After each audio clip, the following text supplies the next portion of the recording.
Hafiday, thank you so much for this opportunity to serve you. My first week in office has been a humbling and busy experience. Lieutenant Governor Tenorio and I took our oaths and we got straight to work.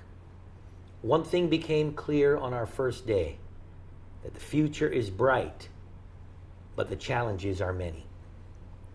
We're in a seminal period in our history. On one hand, there is a promise of rapid economic growth that can mean a better life for you and your family. But on the other hand, this government is struggling with its bills every day. And that means there's a real threat to working families who are just getting by. If we don't fix finances so that we can have more resources for public schools, public health care, and real reform, then those less fortunate will fall further behind as this buildup goes on. Ray and I won't let that happen. We have our eyes on the future and our hands on the wheel. In the coming days, I will be issuing orders to control runaway government spending. Ray and I will be restoring fiscal discipline. If you have to make sacrifices and cut costs when times are tough, then your government should do the same.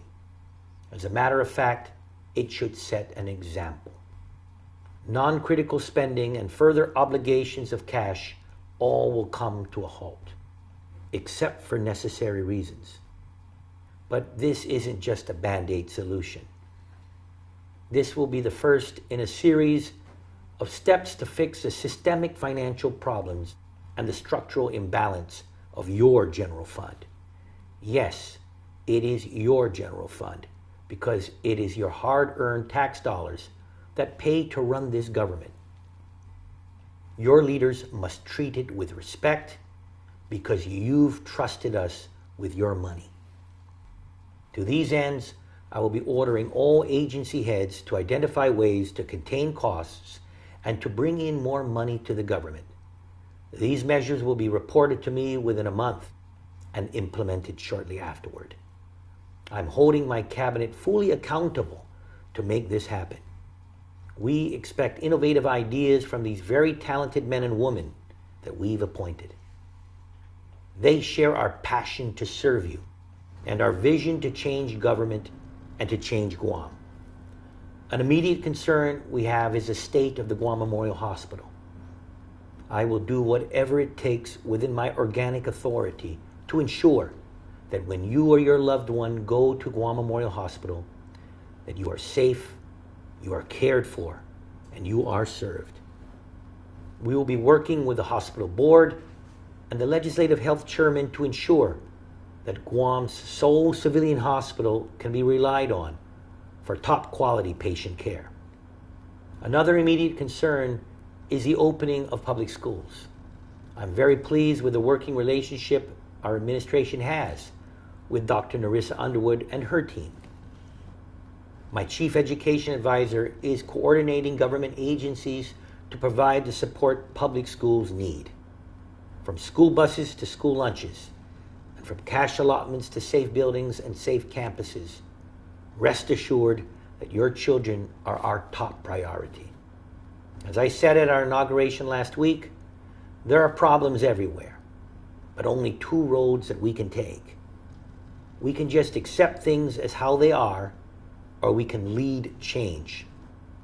I'm a governor who prefers to lead change. And even though we face so many challenges, I'm excited and I'm very optimistic about our future.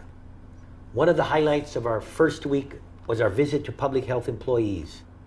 The Lieutenant Governor and I began visiting with government employees at the agencies. We want to see for ourselves the conditions employees work under and the facilities where you are served.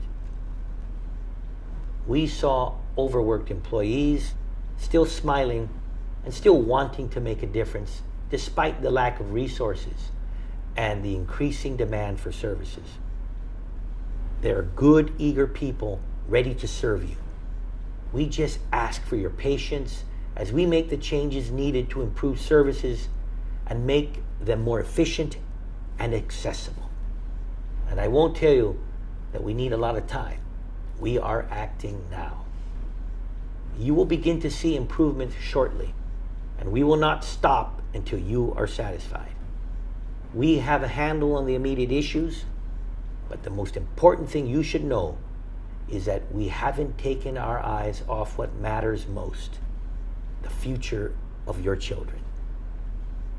In the past week, I've met with Palau President Toribio, Australian Ambassador Susan Cox, Assistant Secretary Babauta, and several business leaders about initiatives we will be undertaking to grow our economy. In the short time we've been in office, we've already taken action on the military buildup, visa waiver programs, compact impact funding, the free trade agreement with our neighbors in Korea, Medicare acceptance in the Philippines, and increasing commerce within the region. Addressing the immediate problems is important, but planning for a better future for your children is critical. We will have this dual focus until the problems are solved and you have a government you've long known that you deserve. I'm excited. The future is ours. This will be an administration that you can trust. This will be an administration that you can count on. Thank you for this opportunity, and God bless Guam.